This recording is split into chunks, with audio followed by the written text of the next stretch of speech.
ሰላም እንዴት አላችሁ? የዛሬው የብሩህ ተስፋ ፕሮግራማችን ትኩረቱን ያደረገው በወቅታዊ ጉዳይ ላይ ነው።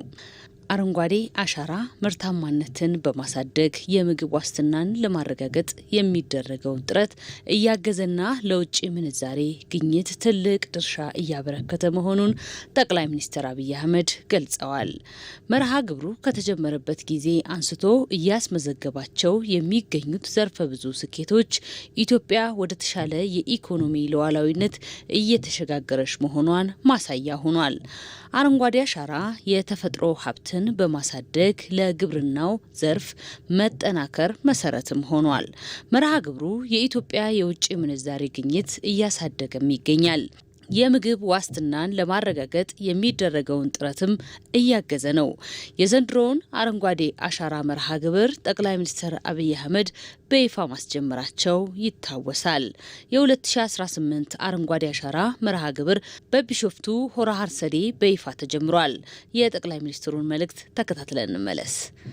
የኛ ሀብት የኛ ንብረት በዋዛ ፈዛዛ መልሰን የማንተካው እንደ አፈር ያለው ውድ ሀብት ድንበር ጥሶ ከክልላችን ሲወጣ ሌላ የሉዓላዊነት መደፈር መገለጫ ነው። የመጣን መከላከል ብቻ ሳይሆን አላግባብ የሚወጣን ጭምር ተከላክለን ማቆየት ያስፈልግ ነበር፣ ያስፈልጋል። ለዚህ ነው የምንሰራው።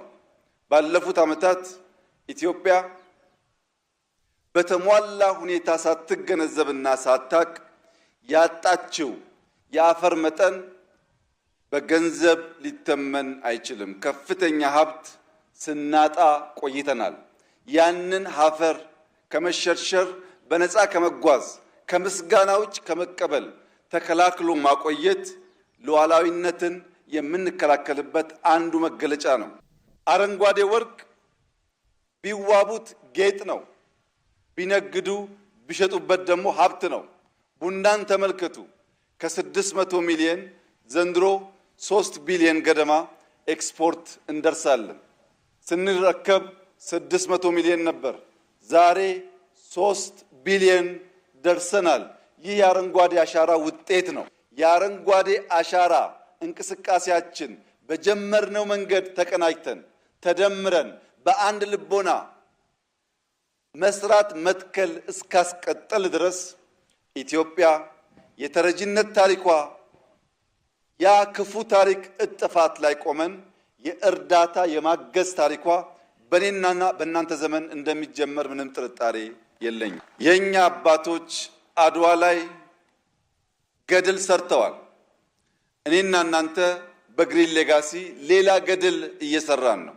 ልጆቻችን ሁለት የሉዓላዊነት መገለጫ ያስባሉ። አድዋ ላይ ተዋግተው ከውጭ የመጣን ጠላት ተከላከሉ።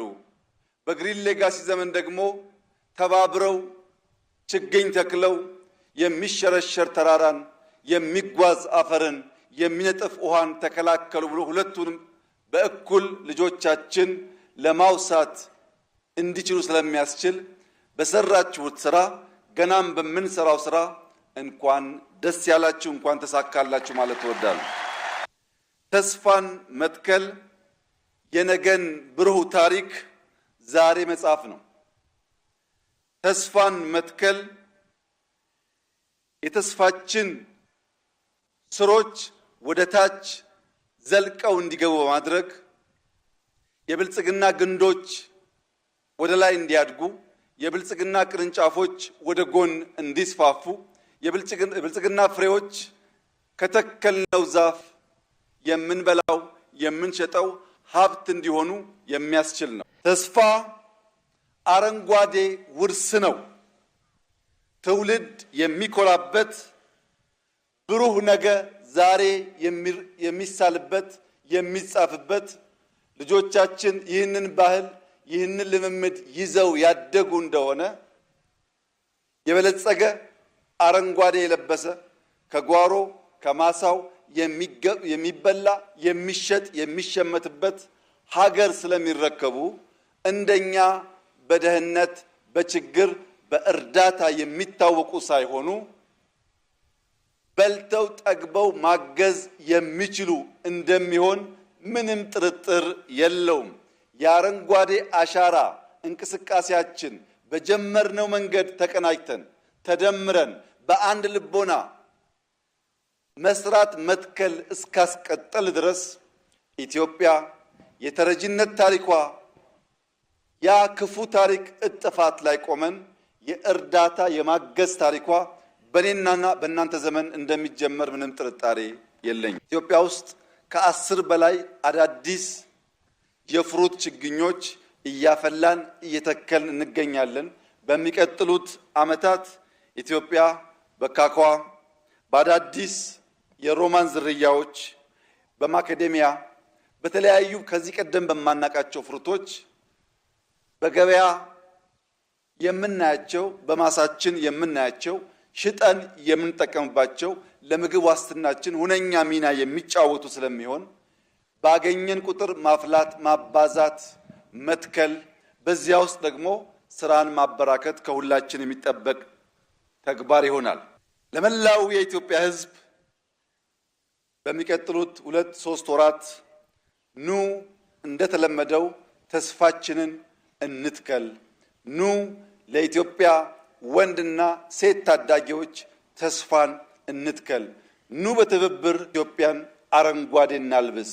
ኑ በትብብር ለዓለም ተባብረን አድዋ ላይ የፈጠርነውን ገድል ተባብረን አዲስ ገድል በማሳየት አፍሪካን፣ ዓለምን እናንቃ። እንተባበር፣ እንችላለን። እንስራ፣ እናሳካለን። ያ ሲሆን ፈጣሪያችንም ያግዘናል። ኢትዮጵያ ለምና ለዘላለም መኖር አትችልም። ኢትዮጵያ የሌሎችን ድጋፍ ጠይቃ አትችልም። በልጆቿ ጥረት ግን ታፍራ ተከብራ ለዘላለም ነፃ ሆና በልጽጋ ትኖራለች።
የአረንጓዴ አሻራ መርሃ ግብር ባለፉት ዓመታት ምርትና ምርታማነትን ከማሳደግ ጀምሮ ሚሊዮኖች የስራ ዕድል ፈጠራ ውጤቶች ተመዝግበውባቸዋል። የዘንድሮው አረንጓዴ አሻራ ማስጀመሪያ መርሃ ግብር ተስፋን መትከል በሚል መሪ ቃል ተጀምሯል። ባለፉት 7 ዓመታት በተተከሉ ችግኞች የደን ሽፋንን ከማሳደግ ባለፈ የመሬት መራቆትን በመከላከል ረገድም ተጨባጭ ለውጥን አምጥቷል። አረንጓዴ አሻራ 11.2 ሚሊዮን ሄክታር መሬት በደን መሸፈን አስችሏል። የዜጎች የደን ልማት ግንዛቤንም አሳድጓል። መርሃ ግብሩ ምርትና ምርታማነትን እያሳደገ ነው። ኢትዮጵያን በአረንጓዴ ዲፕሎማሲ ስኬታማም አድርጓል። መልእክቱን ተከታትለን እንመለስ። ተፈጥሮን ባለመጠበቃችን የአካባቢ መራቆት ለአየር ንብረት ለውጥ ፈተናዎች በእጅጉ ዳርጎን ነው የነበረው። ከዚህም የተነሳ የድርቅና የምርታማነት መቀነስ ዋነኛ መገለጫችን ሆኖ ነበር። አፈር በመታጠቡ ዝናብ ተገማሽ ባለመሆኑ ከፍተኛ ችግር ውስጥ ወድቀን ነበረ። በየጊዜው ሪፖርት ሲደረጉ የነበሩ ከፍተኛ ቁጥር ያላቸው እንስሳቶቻችን በድርቅ በውሃና በሳር እጦት ሲሰቃዩና ሲያልቁ ነበረ። ጎርፍ፣ የመሬት መንሸራተትና ከዚህ ጋር የተያያዙ የማህበረሰቦቻችን መፈናቀል ሲያጋጥም ነው የነበረው። የአረንጓዴ አሻራ መርሃ ግብር እነዚህን ችግሮች ተሻግረን በእጃችን ያጠፋነውን የጨፈጨፍነውንና ያወደምነውን ደን እንዴት መልሰን ከተፈጥሮ ጋር እንታረቃለን በሚል ሐሳብ በክቡር ጠቅላይ ሚኒስትራችን ሐሳብ አመጪነት የተነደፈና በህዝባችን ሰፊ ተሳትፎ የተተገበረ ምናልባትም በዓለም ታሪክ ውስጥ መንግስትና ህዝብ ተቀናጅተው ሊያሳኩት የሚችሉና በታሪክ ውስጥ ጉልህ ስፍራ የሚሰጠው ክንውን መሆኑን ለማንሳት እፈልጋለሁ። የአረንጓዴ አሻራ እንቅስቃሴዎች በየዓመቱ በአማካይ 25 ሚሊዮን በላይ የሚሆኑ ዜጎቻችን በመርሃ ግብሩ ላይ ተሳትፈዋል። ይሄ እንግዲህ አንድ ችግኝ እንኳን $1 ቢገመት በህዝባችን ጥረት፣ በእውቀት፣ በላብ የተደረገው አስተዋጽኦ እስከ $48 ቢሊዮን ሊደርስ እንደሚችልና ባለፉት 7 ዓመታት የተከልነው ችግኝ በኢትዮጵያ ኢኮኖሚ ላይ ትልቅ ትርጉም ያለው መሆኑን መውሰድ ይቻላል ማለት ነው። 48 ቢሊዮን ችግኞችን መትከል ችለናል። ከዚህ ውስጥ 60% የጥምር እርሻ ደኖች ናቸው። ለምግብነት የሚውሉ ተሸጠው ገንዘብ ሊያመጡ የሚችሉ የቤተሰብ ገቢን የሚቀይሩ ለወጣቶች የሥራ ዕድል ሊፈጥሩ የሚችሉ ናቸው። 35% የደን ዛፎች ናቸው። 5% ደግሞ የውበት ዛፎች ናቸው። ባለፉት 7 ዓመታት ባደረግነው እንቅስቃሴ 11.2 ሚሊዮን ሄክታር መሬት በደን እንዲሸፈን በችግኞች እንዲሸፈን የአረንጓዴ አሻራ መርሃ ግብር ከመጀመሩ በፊት አማካይ የስንዴ ምርታማነታችን በሄክታር 22 ኩንታል ነው የነበረው። በ2017 36 ኩንታል በሄክታር ደርሰናል። በቆሎ በተጠቀሰው ዓመተ ምህረት 30 ኩንታል ነበርን። አሁን 46 በሄክታር ደርሰናል። ጤፍ 17 በሄክታር ነው የነበረው ምርታማነታችን፣ አሁን 20 ደርሷል። ገብስ ከ23 30 ደርሷል። በዚህም ሂደት ሀገራችን በየዓመቱ ስንዴን ከውጪ ለማስገባት ታወጣ የነበረውን 1 ቢሊዮን የውጭ ምንዛሪን ያዳንበትን ውጤት ማየት ይቻላል ማለት ነው።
ኢትዮጵያና ኢትዮጵያውያን አካባቢያቸውን የመጠበቅ የረጅም ጊዜ ልምድና ተሞክሮ ነበራቸው።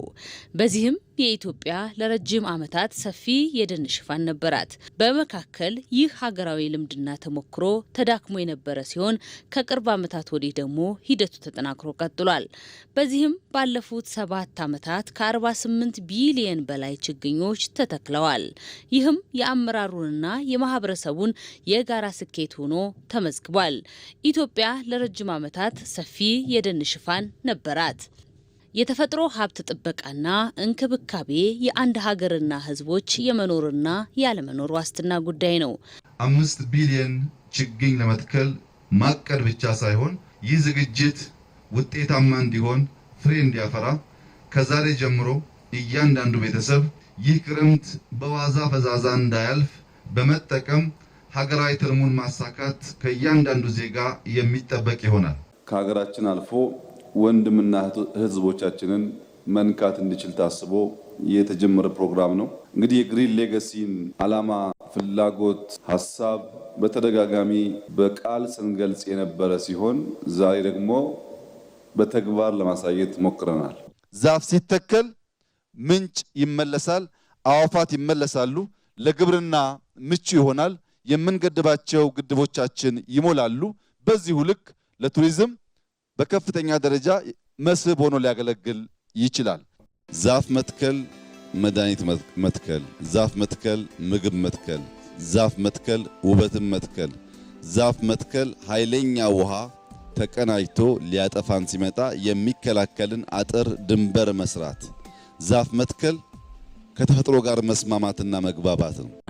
ልጆቻችን ላይ ተጨማሪ ዕዳ እንዳይሆን ይህንን ከልማድ እስር መገላገልና መትከልን ባህል ማድረግ ዛሬ ካለው ትውልድ የሚጠበቅ ይሆናል።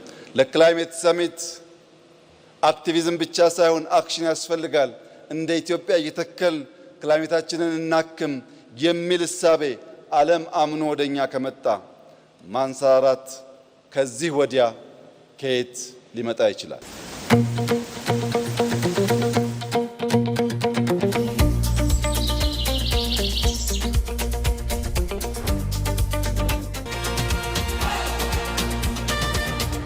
ሀገር ስተክል የሚያጸናት ትውልድ ትፈልጋለች።